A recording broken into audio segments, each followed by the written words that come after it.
잘 사는 사람들, 세상에서 성공적인 인생을 사는 사람들, 부러워하고요, 모방하고도 싶고 그렇게 되면 좋겠다는 생각하는데, 그런 아주 좋은 행복하고 남들이 바라볼 때에 참 저 가정을 닮았으면 좋겠다 하는 그런 가정들이 1대, 2대, 그 다음에 그 자녀 손들에게 계속 이렇게 대물림이 되면 좋은데, 그렇지 않은 경우들이 있습니다. 또 어떤 가정은 상당히 열악한 환경인데도 불구하고 갑자기 그 가정이 문이 활짝 열리더니 하늘의 은혜가 막 쏟아져서 아주 가정이 점점 편안하고 행복하고 많은 것을 누리고 사는 그런 가정들도 있음을 보게 됩니다. 성경 전체 중에서 사무엘상 2장을 쫙 펼쳐보면, 사무엘상 2장은 그냥 우리가 읽을 때는 별 의식 없이 생각 없이 읽게 되지만, 2장을 차분히 읽게 되면은 이제까지 발견하지 못한 아주 독특한 모습을 발견할 수 있는데, 그건 뭔가 하면 사무엘상 2장에는 두 가문, 엘리 제사장의 가문, 그 다음에 엘가나, 그의 아내 한나, 이 두 가문이 집중적으로 비교가 되면서 한 가정은 몰락하고 다른 한 가정은 갑자기 rising up, 막 떠오르는 모습을 발견합니다. 그냥 읽으면 사실은 잘 몰라요. 그런데 차분하게 읽어보면 아주 의도적으로 사무엘상을 기록한 분은 두 가문을 비교해 가면서 어떻게 한 가정은 몰락하고 어떻게 한 가정은 하나님의 은혜를 입는가를 발견하게 돼요. 그래서 오늘은 두 가정을 한꺼번에 우리가 보면서 나는 어느 가정에 속하지? 난 어느 가정이 되고 싶을까? 우리의 자손들은 어떤 가정이 되어야 될까를 한번 생각해 보면 좋을 것 같아요. 사무엘상 2장에는 두 가문, 엘리 제사장의 가문과 사무엘의 아버지, 부모님의 가정, 엘가나와 한나의 가정의 이야기가 나오죠. 뚜렷하게 대비되는 곳을 한 4곳을 찾을 수가 있습니다. 제일 먼저 2장 11절의 말씀을 읽어보면은 2장 11절에는 한 사람, 사무엘의 이야기가 나와요. 사무엘의 어머니 한나가 기도해서 어렵게 얻은 그 아이가 어떻게 자라는가를 11절에 소개하고 있습니다. 어떻게 자라는가 하면요, 그 아이가 누군가 하면 사무엘이에요. 그 아이는 제사장 엘리 앞에서 여호와를 섬겼다 그랬어요. 그 아이 사무엘은, 기도로 나온 사무엘은 제사장 앞에서, 그러니까 지금으로 말하면 성전이고 그 당시로 말하면 성막 같은 거겠죠. 그곳에서 하나님을 섬겼다, 그렇게 성경은 기록하고 있어요. 그런데 그 바로 다음 절 12절에는 엘리 제사장의 이야기가 나와요. 엘리 제사장의 두 아들 비느하스와 홈리가 있어요. 근데 그 홈리 두 사람에 대해서, 비느하스와 홈리에 대해서 이렇게 말해요. 엘리의 아들들은 불량자라, 여호와를 알지 못하더라.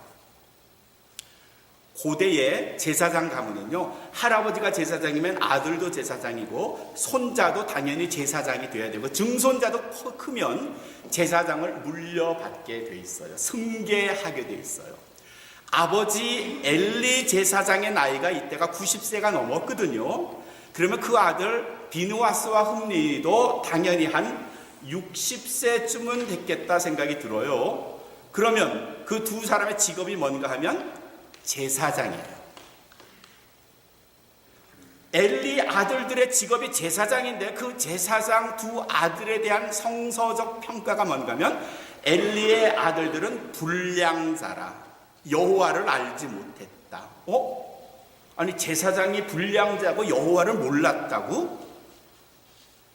이상하네요. 그렇죠? 이상하네요. 이 두 아들들을, 한 사람 사무엘은 여호와 앞에서 제사를 드렸고 하나님 앞에서 하나님을 섬겼는데, 정작 제사장 비느하스와 홈리는 불량자고 여호와를 알지 못했다. 근데 이 여호와를 알지 못했다는 말은요, 글자로 여호와가 누군지를 알지 못했다 그 말이 아니고 여호와 말씀을 제대로 따르지 않았다, 섬기지 않았다, 하나님을 두려워하지 않았다, 그런 말이에요. 하나님을 의식하지 않고 사는 거예요. 제사장이면서 하나님이 무서운 줄 모르고 사는 거예요. 다른 말로 제 멋대로 살았어요. 자기 뜻대로 살았어요. 하고 싶은 거 다 했고요. 얼마나 못된 짓을 많이 했는지 성전에 사람을 보내가지고 제사 드릴 때 썼던 고기들을 마음대로 막 가져다가 자기가 먹고 아주 뭐 이런 일들을 거침없이 했어요. 하나님을 두려워하지 않은 거죠. 두 번째 비유가 사무엘상 2장 17절에 있어요. 17절에는 이 엘리 제사장 두 아들에 대한 이야기가 나와요. 이 소년들의 죄가 여호와 앞에서 심히 크면, 여호와 앞에서, 하나님 앞에서 이 두 소년, 그러니까 비느하스와 홈리의 죄가 아주 엄청나게 큰 이유가 뭔가 하면 여호와의 제사를 멸시하였더라. 하나님께 제사 드리는 것에 대해서 아주 소홀했다는 거죠. 우습게 알았다는 거죠. 하나님께 제사 드리는 것에 대해서 전혀 정성은커녕 아주 우습게 한 거예요. 멸시했다 그래서 disdained. 이건 아주 멸시했다, 능욕했다, 능멸했다, 그런 뜻이에요. 아니, 어떻게 제사장이 하나님의 제사를 멸시할 수가 있지? 그래서 그 죄가 너무 크대요. 근데 바로 17절, 바로 다음 18절에는 다시 사무엘의 이야기가 나와요. 사무엘이 어렸을 때에 세마포 에봇을 입고 여호와 앞에 섬겼다. 또 17절과 18절에서 또 두 사람을 비교해놔요.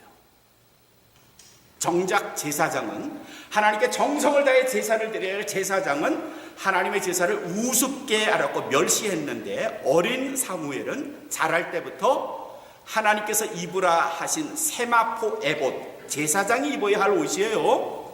그 옷을 입고 항상 하나님 앞에서 하나님을 섬겼다. 차이가 느껴지세요? 느껴지세요? 엘리 제사장의 아들들은 불량자라, 여호와를 알지 못했다. 그들의 죄가 심히 크면 여호와께 제사를 드리기보다는 여호와의 제사를 멸시했다.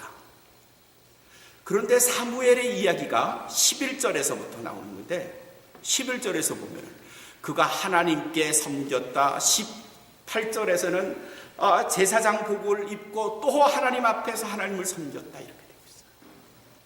세 번째 두 사람을 비교한 내용의 말씀인데 그게 오늘 본문이에요. 오늘 우리가 읽은 사무엘상 2장 21절 말씀을 보면 사무엘에 관한 이야기가 또 등장해요. 21절에 하나님께서 한나가 누구죠? 사무엘의 어머니예요. 엄마예요.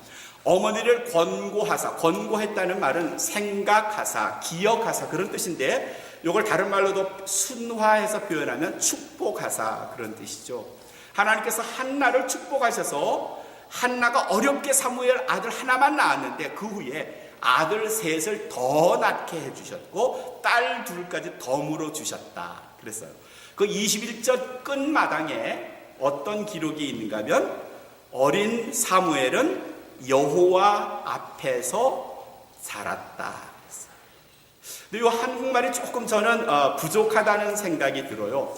여호와 앞에서 자랐다 하는 말을 영어 성경에서 말하는 거면 Samuel grew up the presence of God. 하나님의 임재 안에서 자랐다 그런 거예요. 그 말은요, 하나님의 은총 안에서, 은총의 마당이 있어요. 하나님 은총의 마당 그 한가운데서 사무엘이 자랐다, 그런 뜻이에요. 어린 사무엘은 여호와 앞에서 자라났다. 그래서 이번에는 그 다음 절에는 당연히 엘리 제사장의 이야기가 나오겠죠. 22절부터 24절까지 엘리 제사장의 이야기가 25절까지 나오는데 24절까지 내용을 쭉 읽어보면요, 이 엘리 제사장의 두 아들은요, 여호와의 제사를 멸시했을 뿐 아니라 성막에서 제사를 돕는 여자아들을 대상으로 성적 범죄를 저질렀어요. 누가? 제사장이. 그 소식을 들었어요. 아버지가, 엘리가, 나이 90이 넘은 엘리가 그 소식을 듣고 아들 데려가 막 꾸짖었어요. 너 이거 어떻게 그렇게 하느냐? 하나님이 무섭지도 않느냐? 그랬는데 이 두 아들은요, 아버지의 말에 반성은커녕 콧방귀도 안 뀌었어요. 아주 불량자 못됐어요. 사무엘은 하나님 안에서 자라났는데 이 두 아들은 점점 더 하나님의 울타리를 멀리 벗어났어요. 어쩌면 돌아오기 어려울지도 모르겠죠. 마지막 네 번째 비교가 오늘 말씀 25절과 26절이에요. 25절 제일 끝에 내용에 뭐라고 되어 있는가 하면, 하나님께서 엘리 아들들의 그 불량하고 제사를 멸시하고 성적 강간을 저지르고 했던 이 아들을 더 이상 두고 볼 수가 없어서 여호와께서 그들을 죽이기로 뜻하셨다 그랬어요. 그들을 죽이기로 뜻하셨다. 26절 마지막 절은 이번엔 사무엘에 관한 이야기가 나와요. 아이 사무엘이 점점 자라면서 여호와와 사람들에게서 은총을 더욱 받았다. 어떤 게 느껴지세요? 엘리 아들들과 사무엘과 지금 어떤 차이가 느껴지세요? 처음에는 엘리 아들들이 한참 높았던 것 같아요. 근데 엘리의 아들들 홈니와 비나스는 점점 떨어지고 있고요. 반대로 사무엘은 점점 올라가고 있어요. 한 가정은 몰락하고 있고 다른 한 가정은 하나님의 은총 속에서 살고 있어요. 아니, 어떻게 이렇게 될 수가 있지? 어떻게 한 가정은 제사장의 가문이면 축복받은 가정이고 하나님의 특별히 선택하신 가정인데 어떻게 그 가정은 점점 몰락해가는 거지? 그리고 어떻게 한 가정은 점점 잘 되는 거지? 그 이유를 성경은 우리에게 분명하게 답을 해주는데 2장 30절 말씀을 한번 보죠. 2장 30절에서 하나님께서 사무엘을 통해서 이렇게 말씀을 해주세요. 나를 존중하는 자를 내가 존중할 거고 나를 귀하게 여기는 자들을 나는 그들도 귀하게 여길 거고 내게 예배하는 자들을 나는 그들을 축복해 줄 거고 Those honor me, 나를 영화롭게 하는 자를 I will honor, 내가 너를 영화롭게 해줄 거야. But 그렇지만 나를 경멸하는 자를 나도 멸시할 거야. 나를 멸시하는 자를 나는 경멸할 거야. But those who despise me will be disdained. 나를 너희가 우습게 알고 내 제사를 우습게 알고 내 말 지키는 것에 대해서 너희가 경각심을 갖지 못하고 네 마음대로 산다면 오케이? 나도 내 마음대로 너희를 그렇게 대우하마. 이 말씀의 결과가 한 가정의 몰락과 한 가정의 부흥을 이끌었다고 성경은 증언하고 있어요. 왜 엘리 가정이 그 모양이 됐을까? 그들이 하나님을 우습게 한 거죠. 제사를 멸시한 거죠. 그러나 사무엘은 어땠어요? 어린 시절부터 세마포 에봇을 입고 하나님 전에 나가서 하나님을 섬겼다. 하나님을 예배했다. 그리고 그 차이는 엄청난 차이를 일으켜요. 어떤 차이, 어떤 결과가 있었을까요? 성경을 조금 더 읽어보면 그 결과가 사무엘상 4장에 등장해요. 사무엘상 4장은 이렇게 시작이 돼요. 전투가 있었어요. 블레셋이라고 하는 이스라엘 백성에게 눈에 가시 같은 민족이죠. 전투가 있었어요. 이스라엘과 블레셋 간의 충돌이 있었어요. 어땠을까요? 결과가 이스라엘이 졌어요. 자그마치 4,000명 이스라엘 군인이 죽었어요. 이스라엘 장군들이 어찌 된 일일까? 여호와께서 우리를 도우시면 우리가 이겨야 하는데 아니 어떻게 4,000명 군대가 죽은 거지? 근데 곧 블레셋 군대가 쳐들어온다는 소리를 들었어요. 서둘러 이스라엘도 전열을 정비하고 싸워야 했는데 야, 이렇게 싸우면 우리가 승산이 없다. 그러니 우리가 하나님을 모시고 나가자 그랬어요. 그 당시 실로라고 하는 곳에 하나님의 법궤, 하나님의 말씀, 십계명, 그 법궤를 그곳에 안치해 뒀는데 장로들이 이렇게 결정했어요. 야, 그 법궤를 실로에서 가져와라. 그리고 그 법궤를 두 제사장 비느하스와 홈리 당신들이 가져가시오. 하나님의 말씀을 앞세우면 절대로 우리가 질 리가 없습니다. 왜냐하면 하나님이 앞장서시니까 우리가 이길 겁니다. 그래서 법궤를 가져와서 비느하스와 홈리가 그 법궤를 메고 전쟁에 나갔어요. 블레셋과 2차 충돌이 있었어요. 결과가 어땠을까요? 누가 이겼을까요? 아, 이스라엘이 승리했어요 라고 했으면 좋았을 텐데 성경은 그렇게 쓰여 있잖아요.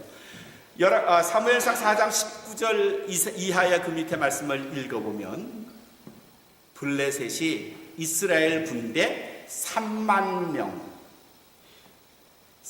명을 죽였어요. 전멸시켰어요.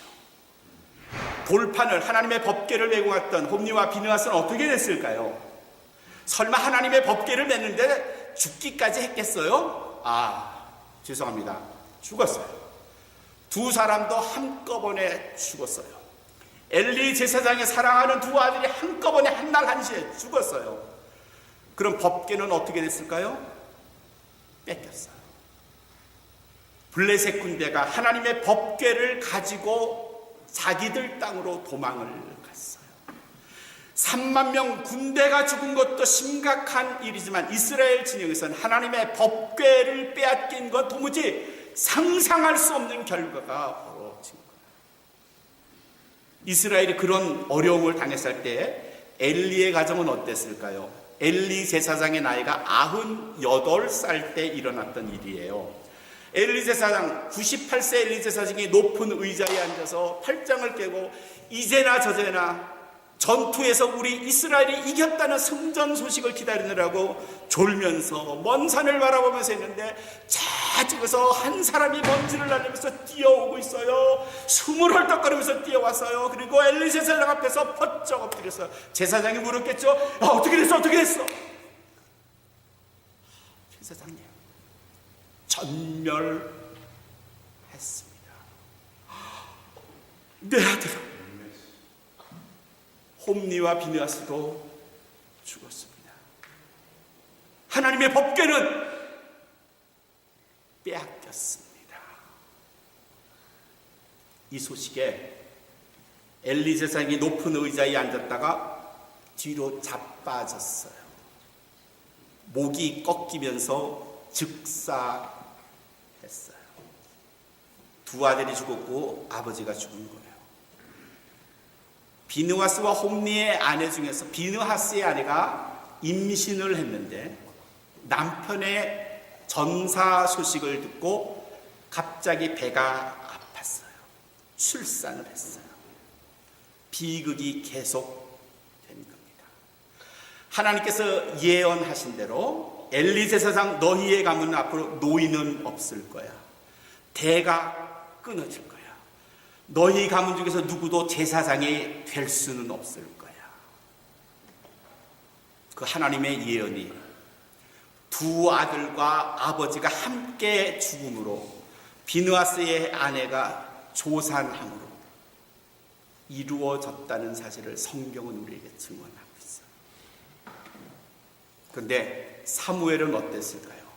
사무엘의 그 후의 소식이 사무엘상 3장 19절에 기록되어 있어요. 사무엘이 점점 자라매 여호와께서 그와 함께 하셔서 그 말이 하나도 땅에 떨어지지 않았다. 성경은 그렇게 기록하고 있어요. 그 말은요, 사무엘이 하나님의 말씀을 전할 때마다 그 말이 전부 다 이루어졌다는 거예요. 백성들을 위해서, 성도들을 위해서 기도할 때마다 그 기도가 전부 다 간합되었고 이루어졌다고 성경은 기록하고 있어요.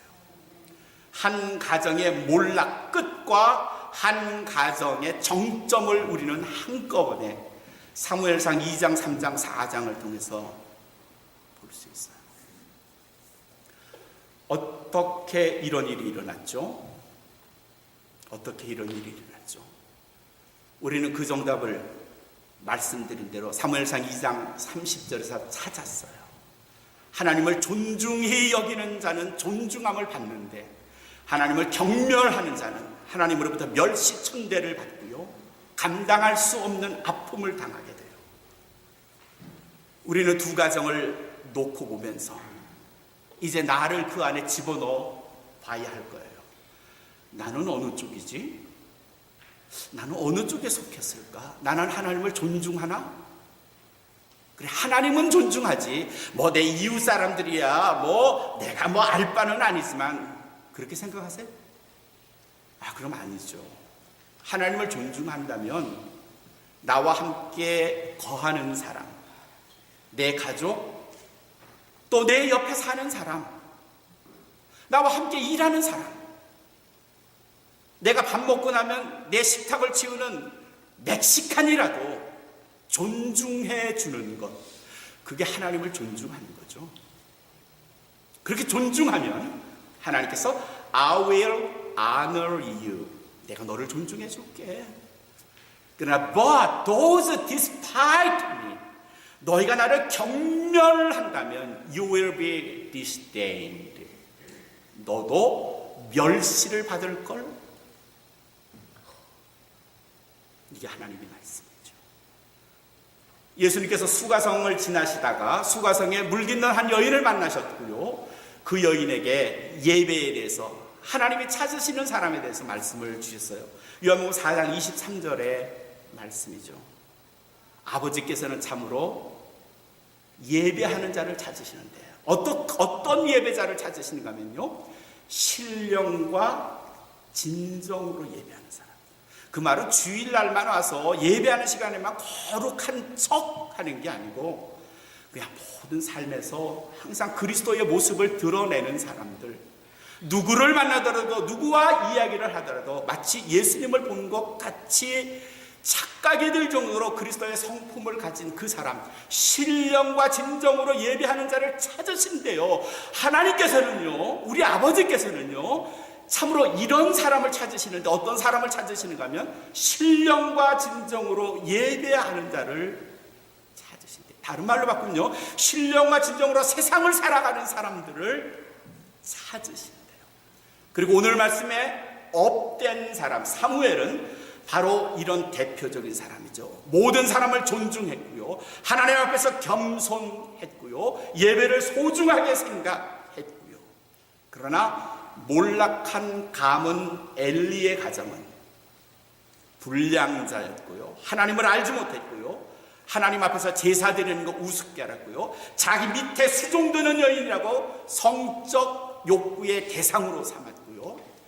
그리고 그 결과는 아들이 둘이 죽고요, 아버지가 죽고요, 참담하게 제사장 가문이 끊어지는 것으로 그 가문은 몰락했다는 사실이죠. 두 가정의 차이를 느끼시나요? 차이를 아시겠어요? 나는 어느 쪽 가정이죠? 우리 가정, 우리 가족들은 어느 쪽에 속하죠? 우리가 하나님을 존중하나요? 예배를 중요하게 생각하나요? 내 생활 속에 그리스도의 성품을 드러내는 일에 열심을 품고 사나요? 만약 그렇지 않다면요, 나는 사무엘이나 혹은 엘리의 두 아들들, 그들의 이름을 지워버리고 둘 중에 하나의 내 이름을 그려넣어야 하는데, 적어야 하는데, 어쩌면 엘리 제사장의 아들들의 이름이 내 이름과 같지는 않을까요? 그건 우리의 몫입니다. 여러분의 몫입니다. 분명한 건 하나님께서 나를 존중히 여기는 자를 나도 존중히 여겨주시겠다 하셨습니다. 이 말씀의 주인공이 되셔야 할 줄로 믿습니다. 하나님을 존중하세요. 그러면 그분이 여러분을 존중히 여겨서 우리의 인생이 하나님께서 영화롭게 될 줄로 믿습니다.